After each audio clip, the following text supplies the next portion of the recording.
1888 experience and the years thereafter. We're going to look this afternoon especially at the life and work of Elder A.T. Jones. In the book Testimonies to Ministers, page 91, we have already noted this wonderful statement. The Lord in His great mercy sent a most precious message to His people through Elders Waggoner and Jones. These two men were used of God, especially in the great Minneapolis meeting in 1888, and for a number of years thereafter, to bring the messages of righteousness by faith prominently before our people. They were joined in this work by Sister White herself at Minneapolis, and for a few years thereafter, she attended the meetings that they preached at and joined them in the preaching, presenting this wonderful message. Through her testimonies, she counseled them, encouraged them, supported them, espoused the message, and sponsored it, shall we say, before this denomination. As we have seen, she repeatedly rebuked those who were opposing these men and the message. Because of this strong support of their work by the spirit of prophecy, Sister White herself was opposed and in some cases ridiculed by some ministers. Last week in our class we studied how that the beginning of the loud cry was in this work, and that some who opposed it were spoken of as opposing the work of the Spirit of God and limiting the work of the Holy Spirit, and as the result, much that God wanted to accomplish was not accomplished. In fact, we are told that some stumbled on the dark mountains, went into darkness, and would never return. It is a serious thing to reject the work of the Spirit of God, isn't it, Frank? Serious thing to reject the work of the Spirit of God. And this is what some of the opposition persisted in and finally lost their way. But today we have the sad story to tell of how these men themselves finally lost their way. And that is indeed a sad story. A sad story. And I pray that God will from it all give us lessons. Because, dear friends, keep this in mind. If you and I go through it, we must succeed where the opposition to Jones and Waggoner failed. We must succeed in accepting God's message, His full message, through whoever He may use to deliver it, at the time He uses to deliver it. We must succeed where the opposition failed in discerning that message and in recognizing it, accepting it, and acting on it. We must succeed fully where the opposition failed. Equally, we must succeed where Jones and Waggoner failed. And when I think of the deep ditch on one side and the deep ditch on the other, I wonder how anybody will go through. But we have the glorious assurance that the weakest child that will trust himself fully to Jesus can go through. In fact, dear friends, as you study the history, there is one thing that stands out very simply. The basic problem on the part of the opposition to Jones and Waggoner was self. Self. And as we shall see today, the basic problem in the final departure and apostasy of Jones and Waggoner was self. That's the basic problem in each case. Now, in His providence, God saw fit to warn His people early in the righteousness by faith controversy that Jones and Waggoner might apostatize.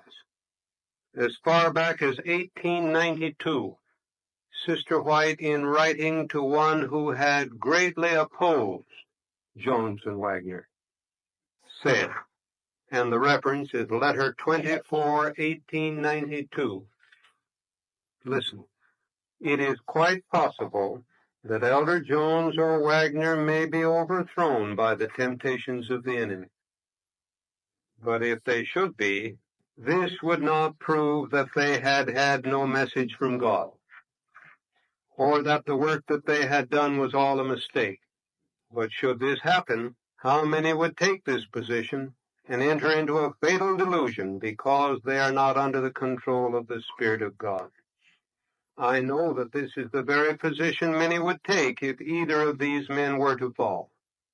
And I pray that these men upon whom God has laid the burden of a solemn work may be able to give the trumpet a certain sound and honor God at every step, and that their path at every step may grow brighter and brighter until the close of time. What a significant statement. I wish we had time to dwell upon it at length.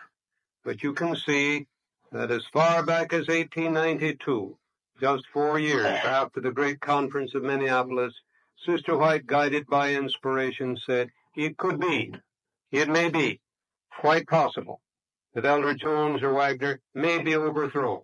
Now, she didn't say it would be, but she just, by inspiration, left that there on record to show two things: that God was not surprised, and also that if they should fail, it would not be any evidence, watch this point, that their work had been wrong or their message wrong.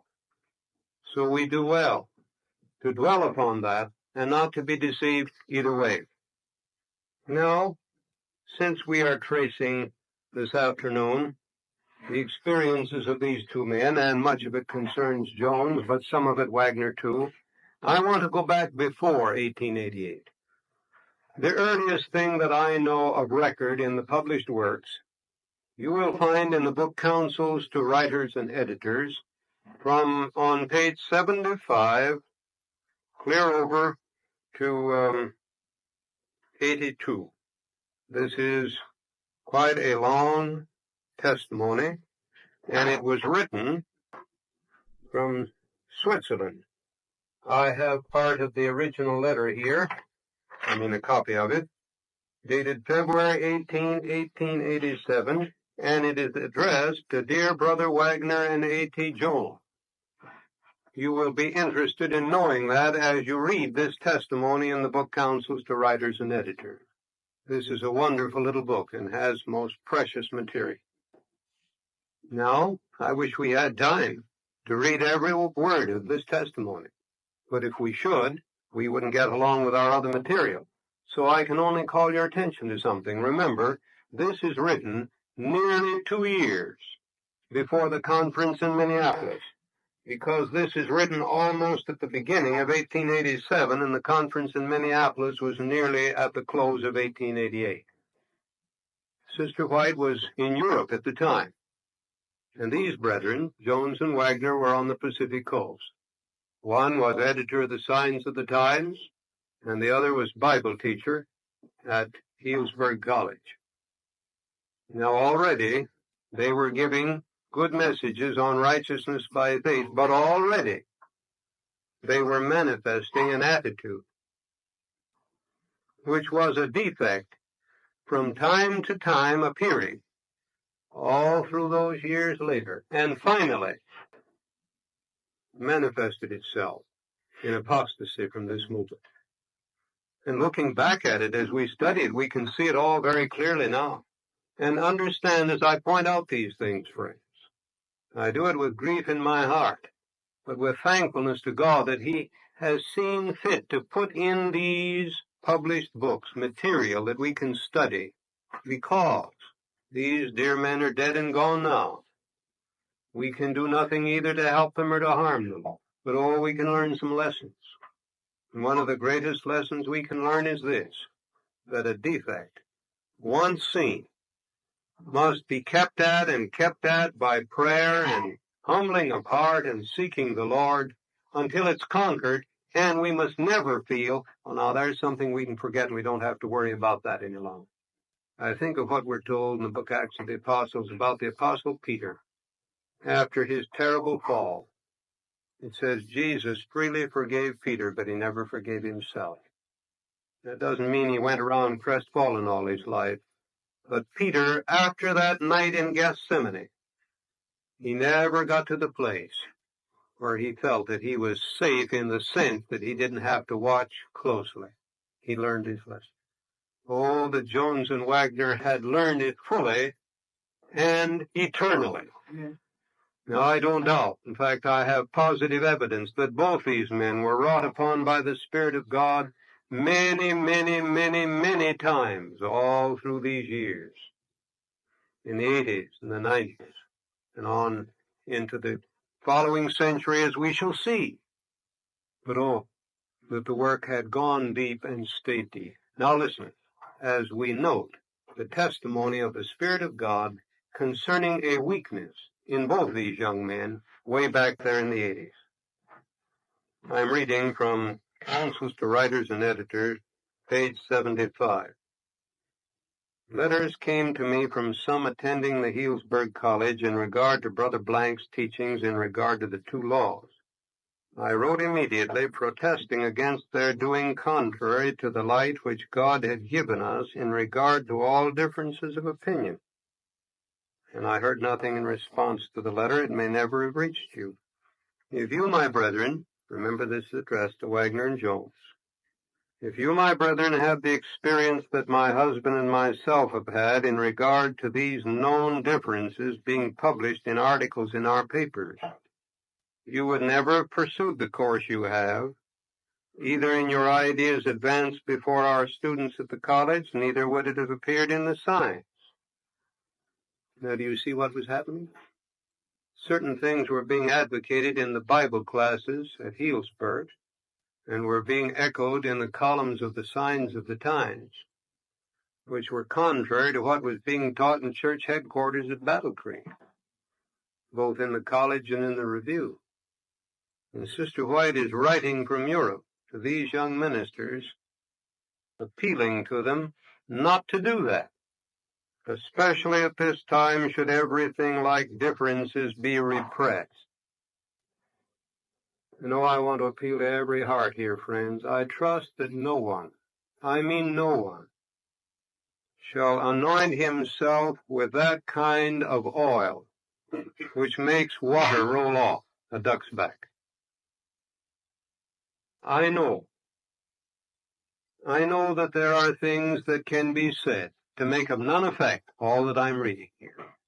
But friends, I plead that we shall not take the precious things that God has given us through the Bible and the Spirit of prophecy and use them as a shield to keep from our hearts the straight work of the Holy Spirit in understanding the basic problem.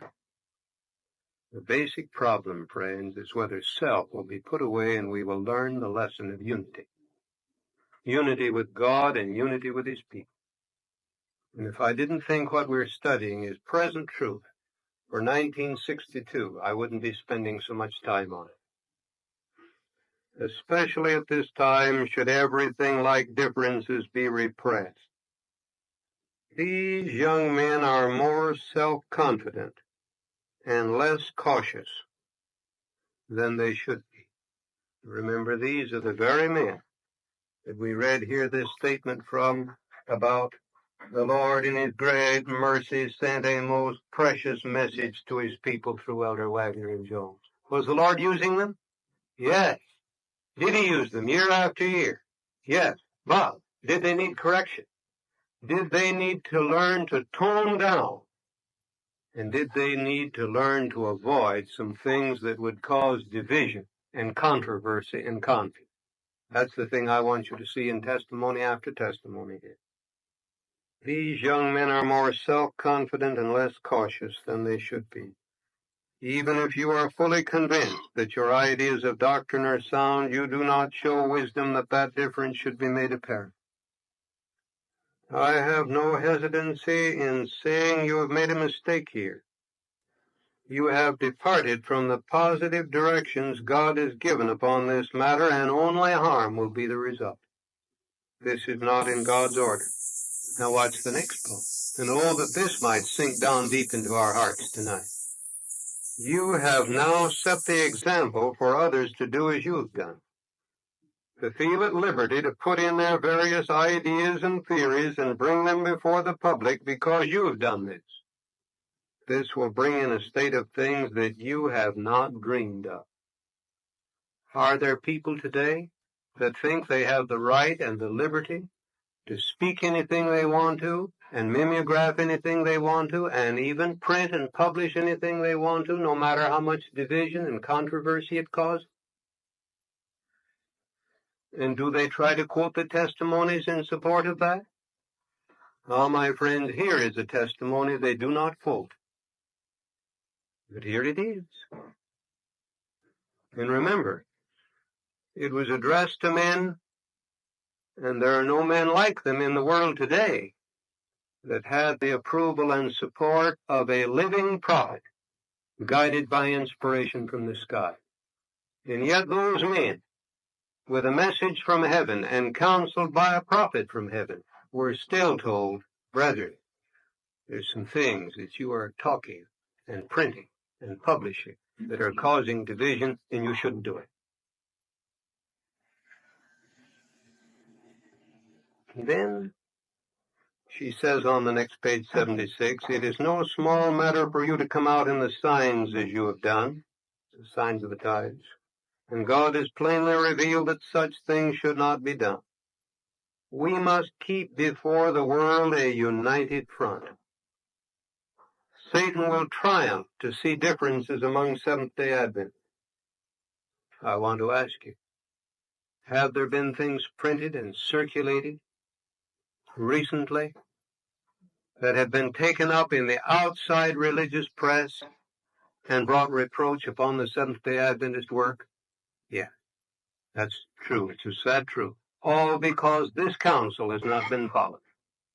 Because men have felt free to publish whatever they thought should be published, no matter what schism and controversy and division it brought out for the world to notice.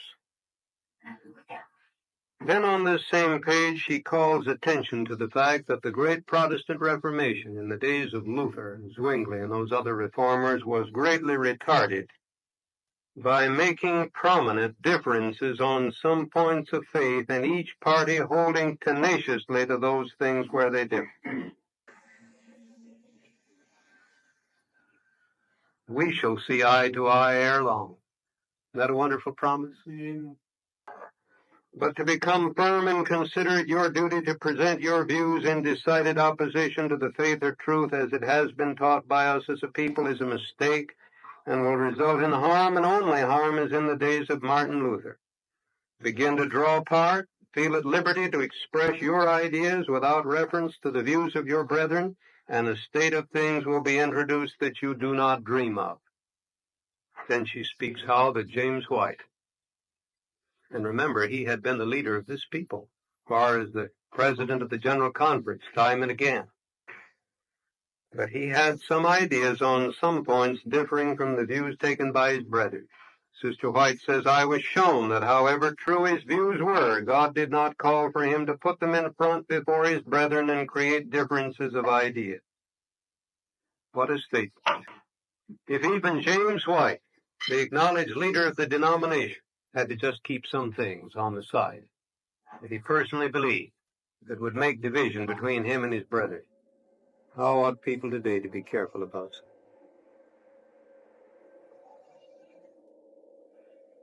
it? Down the page on 77, Sister White says, there are peculiar minds that love to get some point that others do not accept. If there's anyone here that is attracted to this program because of that peculiarity, I trust, friends, that God will help you to get a better reason to be attracted. A better reason. Twice I have been shown that everything of a character to cause our brethren to be diverted from the very points now essential for this time should be kept in the background. Christ did not reveal many things that were true, because it would create a difference of opinion and get up disputations. But young men who have not passed through this experience we have had would as soon have a brush as not. Nothing would suit them better than a sharp discussion. Too late in the day, brethren. Too late in the day. The poor people become confused. Well, I think that's all I shall read from that testimony, although that's only a very small part of it. But that will give you an idea of the warnings that came to those men. Now, we have already noted how in the conference of 1888, Sister White took her stand strongly by the side of these men, endorsed the great effort to lift up Jesus and his righteousness, and rebuked the opposition. But friends, I should also point out that right at that meeting she had to rebuke Elder Jones because of his attitude toward Elder Smith at the time they were discussing the 10 horns of Daniel 7. As we look back at it, it seems very unfortunate that some things were stressed and allowed to become issues to divide. Who knows, friends, how much more might have been accomplished in 88 and afterward if Jones and Wagner had seen the simplicity of simply lifting up Christ in his righteousness, and about some of these other things that there was such division on. If they could have said, well, brethren, we have certain views, but we're not going to press those. Let's all come together and unite on the great thought of Jesus in his righteousness. That, as best I can view it, would have done two things. It would have removed the stumbling block out of the way of some, and it would have made it possible for God to bless Jones and Wagner in a still greater way and to vindicate them in a still greater way. 1893, you may turn now to Book 1 of Selected Messages, page 377. In 1893, Sister White was in Australia, and she sent to Brother A.T. Jones a testimony, and notice the danger that she points out here of exaggeration. The danger of expressing things in such a strong way that his teaching would be misunderstood. This is 4.5 years after the Minneapolis meeting. Brother A.T. Jones. I was attending a meeting and a large congregation were present. In my dream, you were presenting the subject of faith and the imputed righteousness of Christ by faith. You repeated several times that works amounted to nothing, that there were no conditions. The matter was presented in that light that I knew minds would be confused and would not receive the correct impression in reference to faith and works, and I decided to write to you. You state this matter too strongly. Here was a clear warning from the servant of God to Jones to, shall I say, tone down a bit. Tone down a bit. In his effort to magnify faith, he was doing what with works? Belittling it. And she said souls are going to get a wrong impression. This whole chapter will bear careful study, and you will note the balanced counsel of the Spirit of prophecy on the matter of faith and works, and the warning to Jones not to lean so far on the side of faith that he minimized works. Now turning to Book 2 of Selected Messages, page 85, beginning, is a chapter on the visions of Anna Phillips. This is a most interesting and, shall I say, strange experience. You can read the chapter here for yourself. I trust you will. In the footnote on the bottom of page 85, you will find that in 1893, a young woman in Battle Creek by the name of Anna Phillips came to believe that her impressions and dreams were the intimations of the Spirit of God. This says that a leading worker read these before the Battle Creek Church as divinely inspired communication. You will be interested to know that that leading worker was Elder A.T. Jones. On Sabbath morning, Elder A.T. Jones took the Bible and read from it and impressed upon the congregation that this was the voice of Jesus, the shepherd. He said, "Do you hear the voice?" Yes. Then he took the testimonies of Sister White, and he read from them. And he said, "Do you hear the voice?" And then he took the manuscripts of Anna Phillips and read from them and said, "Do you hear the voice?" The next morning, a young worker was at the post office in the lobby, and he noticed Elder A.T. Jones come into the post office and get his mail. I say the post office, it was probably the post office there, the General Conference and Review and Herald. But at any rate, it was on Sunday morning. He got his mail. And there was a long envelope from Sister White. And he sat down over on a seat nearby and began to read this testimony from Sister White. And as he read, the tears began to trickle down his face. Elder A.T. Jones was being reproved by the Spirit of God for what he had done the day before. And if you'd like to know what he read, you will read it right here on page 85. "I know that we are living very near the close of this earth's history. Startling events are preparing for development. I am fully in harmony with you in your work when you present the Bible and the Bible alone as the foundation of our faith. Satan is an artful foe, and he will work where he is by many least expecting. I have a message for you. Did you suppose that God had commissioned you to take the burden of presenting the visions of Anna Phillips, reading them in public and uniting them with the testimonies the Lord has been pleased to give me? No, the Lord has not laid upon you this burden. He has not given you this work to do." Do you see why the tears trickle down his cheeks? Thank the Lord, Elder Jones accepted this testimony. And thank the Lord, Anna Phillips accepted it too, and gave up her belief in her visions and in her dreams and impressions. And she became a successful Bible worker instead of a false prophet. This chapter on the visions of Anna Phillips you will be quite interested in the light of what I have just told you. I wish we had time to read quite a number of things from this chapter, but time will permit of noting only a very few statements. Page 90. As the report has been quite widely circulated that Sister White has endorsed what has been written and circulated as revelations from God to Miss Anna Phillips, I feel that it is my duty to speak. I have not endorsed these productions. I thought as I read that even the prophet was misquoted as to what she endorsed and what she didn't. There are certain movements afloat today that I have heard certain people quoted as endorsing them, and I know by personal letters that they are not endorsing.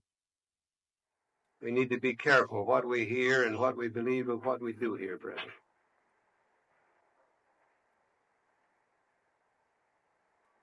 Now on page 94, still in this chapter on the visions of Anna Phillips, notice a wonderful principle that Sister White deals with in how we should relate ourselves to things of this kind.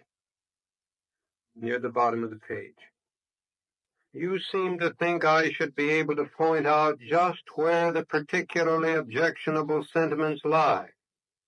There is nothing so very apparent in that which has been written. You have been able to discover nothing objectionable, but this is no reason for using these writings as you have done. Your course in this matter is decidedly objectionable. Is it necessary that you should discern at once something that would produce harm to the people of God to make you cautious? If nothing of this kind appears, is this a sufficient reason for you to set your endorsement to these writings? You see the inference? Instead of endorsing something merely because we can't prove it wrong, we should wait to endorse it until the evidence is without question that it's right and from heaven. There's a world of difference between the two things. Now the warning, and this should echo right down to our own time, friends, on page 95. fanaticism will appear in the very midst of us. Is it all coming from outside, friends? Fanaticism will appear in the very midst of us. Deceptions will come, and of such a character that if it were possible, they would mislead the very elect. If marked inconsistencies and untruthful utterances were apparent in these manifestations, the words from the lips of the great teacher would not be needed. It is because of the many and varied dangers that would arise that this warning is given. The reason why I hang out the danger signal is that through the enlightenment of the Spirit of God I can see that which my brethren do not discern. Be on your guard, and as faithful sentinels keep the flock of God from accepting indiscriminately all that professes to be communicated to them from the Lord. So you see, dear friends, we ought to be extremely cautious about endorsing anything. And may I ask you, when we circulate something, do we not thereby put our influence with it? Oh, how we should know that what we pass around by word of mouth or by letter, in printed form or mimeographed or any other way, is pure wheat thoroughly winnowed from the chaff. Think of it. This dear man, Elder A.T. Jones, who had been so greatly blessed by the Spirit of God, as we've been studying now for several weeks in these marvelous messages on righteousness by faith, he was led astray by this deceptive movement. Thank God, on that point he got back on the track. But do you see the weakness there that led him off? The weakness. Oh, friends. Oh, that he had fully learned the lesson of not being led astray. Now, doubtless he got help from that 93 message that we read a moment ago, from the one before 1888, and from this one. I'm sure he got help from all of them. In 1897, Elder A.T. Jones was made a member of the General Conference Committee. He was elected again for a second two-year term at the 1899 General Conference. At the 1901 General Conference, now I hope we shall be able in this course, the Lord is willing to spend some time studying that conference. It was a wonderful conference. Our work was completely reorganized. Where before there'd been a small General Conference Committee, a large General Conference Committee was made. Union conferences were provided for. A great work of decentralization went on. Independent organizations such as the Sabbath School Association, the Religious Liberty Association, and the Publishing Work and others were made departments of the General Conference. And a great work of reorganization was done under the direct guidance of the Holy Spirit manifested in the work of Christ's messenger, Sister Ellen White. That is a study all by itself, the General Conference of 1901. At that conference, Elder A.G. Daniels was called to the leadership of general work. He had been laboring in Australia. For many years was over there. At the time, Sister White was there. Also at this time, controversies between Dr. Kellogg and the ministering brethren began to come to the surface more and more. We may have time to study that sad but meaningful history in this class. But I need to say that much to follow the history of A.T. Jones through some of these experiences. Elder A.T. Jones had been one of the editors of the Review in the latter part of the 90s. The 1901 General Conference, he preached a number of times. He was one of the men that reported that session. At the 1901 General Conference, provision was not made for the office of the President of the General Conference as it had been before and as it came to be later. But the General Conference Committee was elected by the conference and authorized to elect from among its members a chairman. Elder Daniels was elected as that chairman. Elder Jones was greatly impressed by a teaching on church organization that he felt was the opposite of the papacy. He felt that the papacy had a head, a pope, and that was contrary to Christ's principle. that in Christ Church all year, brethren, and so there did not need to be a president such as they had had, and he opposed it later. But here is an interesting thing that happened. After the General Conference, he preached that at various camp meetings. When he came to the California camp meeting in 1901, after the General Conference, after having preached this, that there should not be a president, when he was met at the train by the brethren, he was told that he had been invited to become the president of the California Conference, and he accepted. And so for 1 year, he was the president of the California Conference. At that time, they were electing local conference presidents every year. The next meeting of the California Conference was at Fresno in 1902. The Fresno camp meeting in 1902. And Elder Jones' name was coming up, of course, for consideration. Would he be president of the conference again? Would he be reelected? Now, there had been quite a bit of dissatisfaction with Brother Jones's leadership in the conference. A number of the workers felt that he had been domineering, that he had been critical, that he had been harsh and difficult to work with. And so, as they came up to that meeting, a number of them felt there should be a change.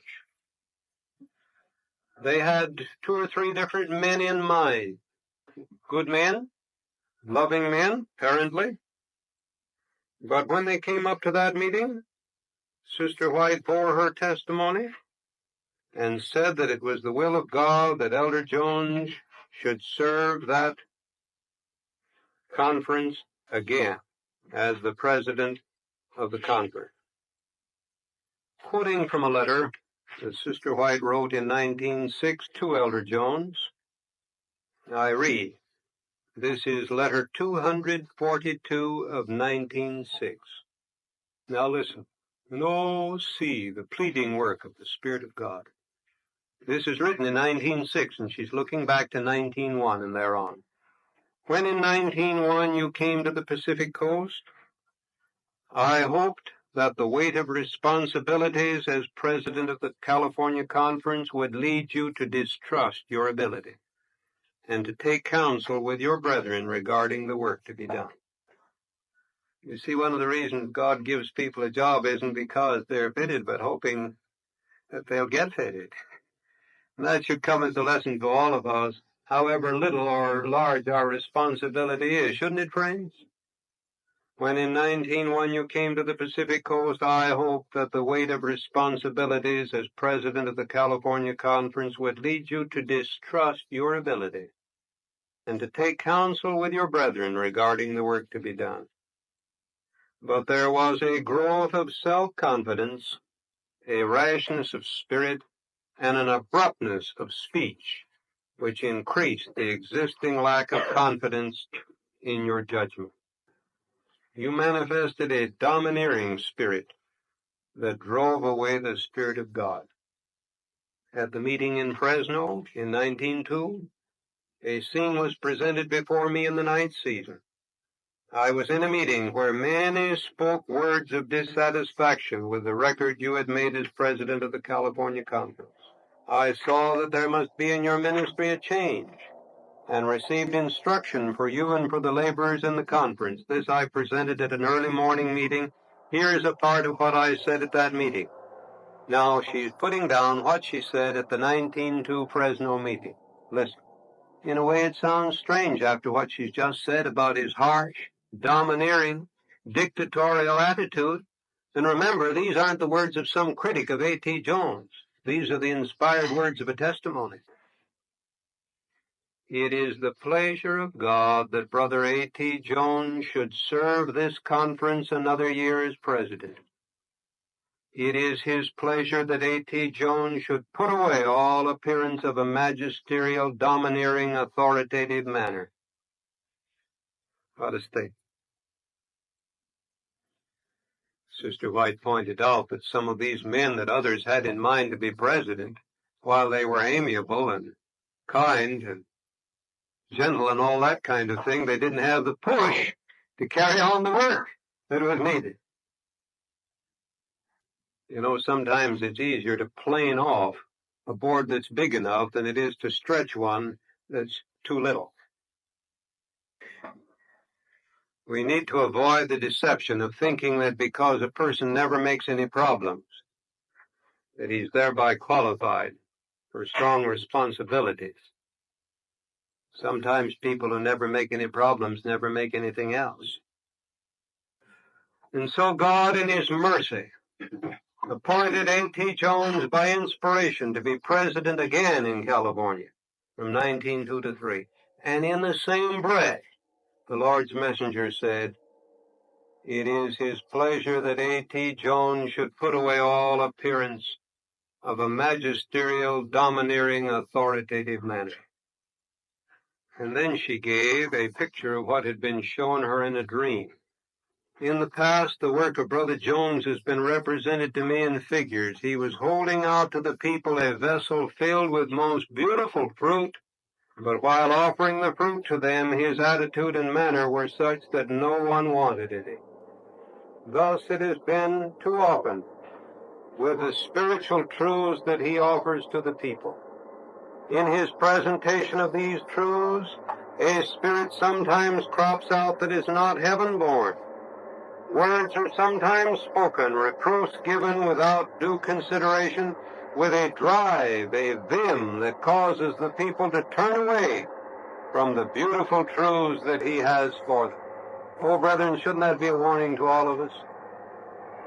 Whether dealing with the world or with the church, when we have beautiful truth to present it, how we should see God for grace to present it in a beautiful way, in a winsome way, in a way that makes others want to share the precious light which we have. Shouldn't we all pray for that most earnestly? Now, this that I've been reading to you is from an unpublished testimony. But now I want to give you a published reference for the same principle that we're dealing with here. In Volume 6, page 122 and 123. And these paragraphs that I'm calling your attention to, you will be interested to know, were written first in a personal testimony to Elder A.T. Jones. These paragraphs will mean more to you than ever before as you study them now, remembering that they were written originally to this dear man. Pages 122 and 123. The original source is letter 91, 1899. So this is 3 years before the Fresno meeting, when Sister White was giving him counsel on this. And way back there, she was calling his attention to these vital needs. And so I read now from Volume 6, 122 and 123. Remember, this is personal to A.T. Jones, later published in Volume 6, 122. The influence of your teaching would be tenfold greater if you were careful of your words. Words that should be a savor of life unto life may by the Spirit which accompanies them be made a savor of death unto death. And remember that if by your Spirit or your words you close the door to even one soul, that soul will confront you in the judgment. Do not, when referring to the testimonies, feel it your duty to drive them home. In reading the testimonies, be sure not to mix in your filling of words, for this makes it impossible for the hearers to distinguish between the word of the Lord to them and your words. Be sure that you do not make the word of the Lord offensive. We long to see reforms, and because we do not see that which we desire, an evil spirit is too often allowed to cast drops of gall into our cup, and thus others are embittered. By our ill-advised words, their spirit is chafed, and they are stirred to rebellion. Every sermon you preach, every article you write may be all true, but one drop of gall in it will be poison to the hearer or the reader. Because of that drop of poison, One will discard all your good and acceptable words. Another will feed on the poison, for he loves such harsh words. He follows your example and talks just as you talk. Thus the evil is multiplied. Those who present the eternal principles of truth need the holy oil emptied from the 2 olive branches into the heart. This will flow forth in words that will reform, but not exasperate. The truth is to be spoken in love. Then the Lord Jesus, by his Spirit, will supply the force and the power. That is his work. Doubtless when he received that message in 1899, he accepted it. As he accepted this message in 1902 on the same points, 3 years later, Sister White here in this letter refers to his public confession. As with tears he acknowledged that what she had said was true, and he prayed there before his brethren, confessing his sins and asking them to pray with him that God would help him to be melted. And Sister White says that she has seen Elder Jones when his heart was melted by the Spirit of God, and she knew that God was working for him and through him. And so with that blessing, he took up the work again as president of the conference. But when he came up to the General Conference of 1903, he began to take quite a definite stand with those who were opposing Elder Daniels and the new group that had come in leadership. And by 1904 and 5, he was standing with Dr. Kellogg, who at that time was having serious difficulties in his relations with the leading brethren. And by 1906, both Elder Jones and Dr. Kellogg were out of gear with the movement. Writing in this letter of 2/42/1906, which I quoted from a little while ago, Sister White says, Brother Jones, since you have united soul, body, and spirit with those in Battle Creek, that's with Kellogg and the sanitarium there, you have been as one hypnotized. Now, the last letter that we have from Sister White to Elder Jones was written in 1911. By this time, he was fully out of gear with the movement, publishing tracts and papers, defending himself and the way he had reacted to the organization. And by this time, he had come to differentiate between the testimonies. He did not deny that Sister White was a prophet, but he said some things she wrote were and some things weren't. He had been hypnotized by Dr. Kellogg and the influence at Battle Creek. And now in this closing letter, this is letter 104, 1911, I want you to catch the pathos of this last, long, loving appeal from the Spirit of God to this dear man through his chosen messenger. Elder A.T. Jones, I have given you instruction in straight, clear lines in regard to the perverting influence under which you have placed yourself. Your lips have uttered perverse things. You have denied the clear light of truth and have linked up with strange elements. I gave you a correct statement in regard to your position, but you went on doing the very things the Lord had warned you not to do. It has been a strange course for one who has been enlightened by the Lord as you have been, but you have acted very much like a man who has lost his bearings. The question is, do you think you can still hold your membership in the Seventh-day Adventist Church and go on hurting the influence of this people by the tracts that you publish? You have done a cruel work. There's some people today that think they can publish tracts and papers and mimeograph material that accuse the leaders and still hold their membership. This is very clear instruction on it, friends. It's a serious thing to take up the sword, criticism against the Lord's anointed. I return to the reading of the testimonies. I have warned you in regard to these things. The experience that you and others had at the Union Conference held at Berrien Springs was an experience that need not have been. This was in 1904, 7 years before this was written. The Lord gave you a convincing testimony that he was at work. Now listen. but your spirit and experience changed until you were ranked by heavenly angels as a man departing from the faith and giving heed to seducing spirits. Your voice was changed and your countenance, oh, how changed it was. As scenes passed before me, you appeared as one in harmony with evil angels. And keep in mind, friends, that just 12 years before that, the work that he and Elder Wagner were leading out in was called the beginning of the loud cry. The beginning of the loud cry. Scenes have been presented to me in which I have heard you use harsh, rough language, coarse and denunciatory. Close beside you stood the father of lies, inspiring you with his satanic energy, and you uttered words of which you should ever be ashamed. If you wish to renew your covenant with God by confession and repentance and rebaptism, we shall rejoice with you. When you are converted, your self-sufficiency will disappear, and you will become meek and lowly in heart. The destroyer now takes advantage of your self-righteousness to weave into your experience his own ideas and theories.